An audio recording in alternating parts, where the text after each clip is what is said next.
What if I told you that the pandemic sped up the Bitcoin moon cycle and cryptocurrency adoption? I've actually been telling you guys for a while this was going to be a strong possibility. No longer are people calling me a heretic for suggesting something that seems to be factually accurate. In fact, one of the richest men in the entire world, a billionaire, agrees with me. Find out how the digitization of the world is coming at breakneck speed. And Donald Trump knows that better than anyone after a crazy experience today involving cryptocurrency and his campaign. Let's get it. Welcome to BitBoy Crypto. My name is Ben. Every day I show you how to make money in cryptocurrency. If you like money, then make sure to hit that subscribe button. Also, guys, don't forget about our BitBoy Lab. This is a Discord server where my research team gives picks on leverage trading and low-cap gems. It's only $29 per month, and you can sign up by visiting Discord.BitBoy.Live. Now, in this video, I'm going to describe to you exactly what is going to happen in the world, how it's quickly changing, and what you can do in order to make the most money possible in this changing world financial climate. We'll also be taking a look at where the resistance is left for Bitcoin, along with how long is left before we finally hit those sweet all-time highs. Then, Donald Trump's website was hacked and replaced with a cryptocurrency scam. Nothing to see here, folks. First, though, let's go ahead and jump into the markets. Okay, guys, so checking out the markets today, they've been absolutely brutalized, as you probably know. Bitcoin last night hit $13,800. It is down, it says 1.39% over the last 24 hours, but it had a pump yesterday and then a reversal. So it's just been very volatile. So price coming in at $13,172. It has held the 13,000 level, which is pretty important. Ethereum, on the other hand, has been absolutely destroyed, down 3.72%. I will tell you this. Just talking about this, I'm feeling that in my portfolio today. But of course, it's just emotional because we have a long-term outlook. We don't look to sell things when they go up, especially something like Ethereum. We're holding on to a lot of that. Now, when you look yesterday, we had Binance Coin, Polkadot, both coming back down to earth a little bit. Chainlink coming back down to earth in between about 4.5 and 7.5% losses for those projects. Now, if you ever want to take advantage of the Bitcoin price, your time is running out to get in with leverage trading with Bybit. We are having a contest where you get up to $300 depending on how much Bitcoin you deposit with them. I'll put the information on the screen so you can sign up for that promo if you're interested in doing it. Please be safe when you're trading. So guys, let's talk about a few other things about the Bitcoin price at this point. So let's look at the Bitcoin chart itself. Let's actually go pull the one up on CoinGecko because the charts on CoinMarketCap are just terrible. An $8 price difference here for Bitcoin, a $1 price difference for Ethereum to the plus. I'm going to talk to CoinGecko when I sell my Bitcoin. All right, guys, so we're going to come down here. We're going to look at the chart. Let's look at the max chart, the all-time chart. Let's switch it over to candles. Let's do, we'll do the linear candle here. So basically what we're looking at right now is where are the next resistance levels? And when it comes to resistance levels, with Bitcoin, we're looking somewhere around right here, around, $13,000. We have a little bit of a resistance, from 2019.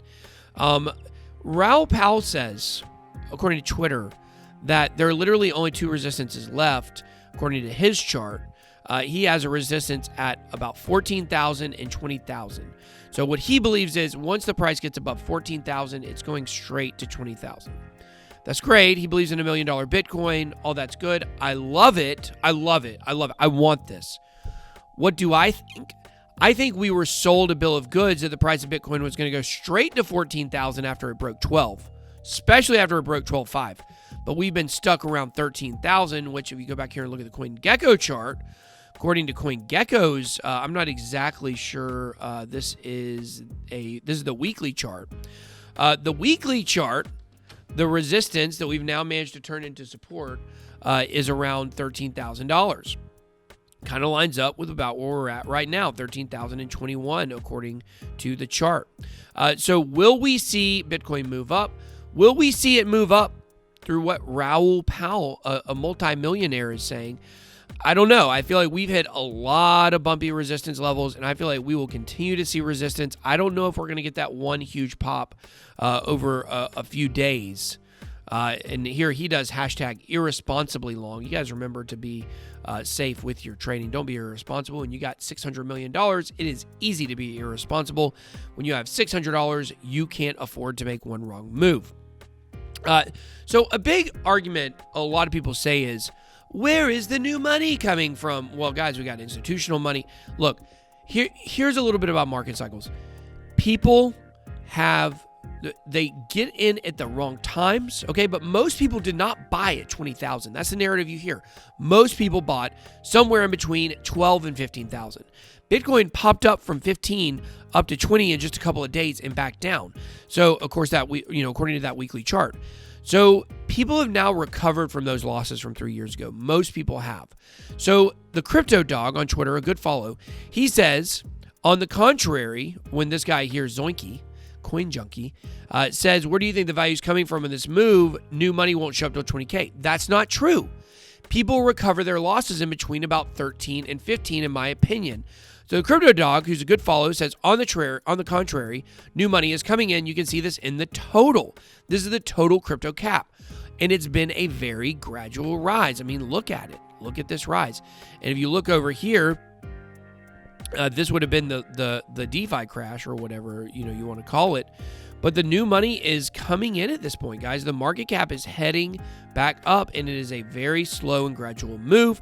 So that definitely is a lot stronger than something like a parabolic move where you say, people just throw money in it and then, are reckless. This seems to be a little more methodical from investors. So I do believe we are seeing new money come in. So let's jump into the top story of the day. Our top story of the day involves breaking news as Donald Trump's campaign website was attacked and replaced by a cryptocurrency scam. The scammers and hackers are bold these days, going after the most powerful man in the world. And of course, if there is a hack, then there's got to be a cryptocurrency scam somewhere involved, and this one's no different. But the scam is a little different. It involves trying to hold a vote on whether users want to release secret information about Donald Trump. Scary. This is a screenshot from the part of the website after it had been hacked, claiming the FBI seized his website, Donald Trump's website, because they were tired of his fake news. How ironic. Like, really. Think about the irony for a minute here of a hacker and a scammer claiming fake news.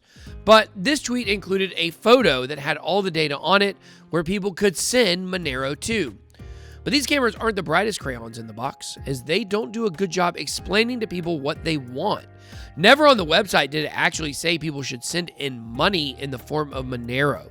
So the only people understanding what this means or how to send crypto would be people already well-versed in cryptocurrency. Seriously doubt a single XMR was injured in the making of this film. Hackers must be Biden supporters, or heck, maybe Biden had another bout of dementia and Hunter snuck this in. We know he deals in secrets, but not so great with the privacy. In other news, billionaire Novogratz had some startling information about PayPal's entrance to crypto. But it actually wasn't that shocking to me because I've been telling you this for a while now. The pandemic has been terrible for a lot of folks. It has been good to cryptocurrency, and it will continue to change things. The world is changing right now in front of our very eyes. I drove to Chick-fil-A this weekend to give my wife a lemonade and some Jesus chicken. While I was driving through the parking lot of the Lord's favorite place, I saw countless rows of mobile ordering parking spaces. Then I looked over on the side and saw all of the spaces dedicated to Uber Eats, DoorDash, and Postmates. And it just hit me like a ton of bricks. And listen to me here. This is important. The world is never going back to the way it was before the pandemic. Life is different now. And this is just one example of how the gap between real life and digital life is ever closing. Right now, our digital lives mostly reside on our phones, but we're heading soon toward most of our digital life being inside a whole virtual world and network. Mikey agrees with me. Check out what he recently said about the pandemic and finance with Bloomberg during a discussion about PayPal and Bitcoin. One of the things that COVID did, it accelerated this idea of the digitalization of everything. And it's happening at a rapid pace. And so we've got central bank issued digital currencies coming, stable coins, right? The entire payment system of the financial system is going to change. And it's going to change much faster than people thought. And the banks are left kind of looking at their old legacy systems. And so it's going to be a race. The digital awakening is happening all around us, and people like Mike are smart enough to see it. I taught him that. Super Novogratz went on to say, in alignment with what I've told you for years now, Bitcoin is nowhere close to being used as a currency. It's a store of value, plain and simple, digital gold.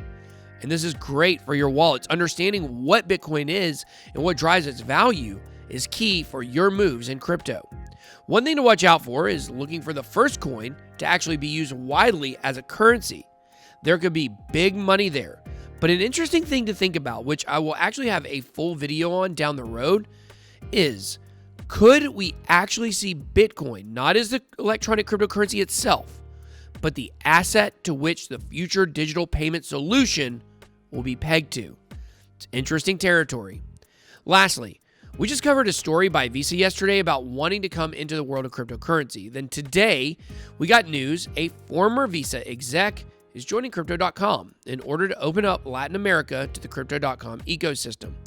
I thought this was very interesting news for so many reasons. I've said, and in spite of recent drops, the CRO coin has a great chance for a moon mission due to the fact its app is so mainstream and adoption friendly with smooth user interface and great functionality. Now, Philomena Rufa, former VP of Visa's Latin American division, is coming onto the Crypto.com team to try to make this happen.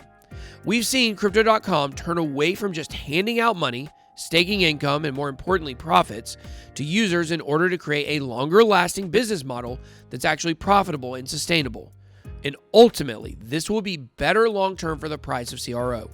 Now, if you still want some of that helicopter money from Crypto.com, this is your last week to get $50 for free in ETH when you sign up for a Crypto.com Visa debit card. You can do that by visiting crocard.BitBoy.Live and entering the code BitBoy. But let me know what you guys think about today's stories. Drop me a comment down below. That's all I got. Be blessed. BitBoy out.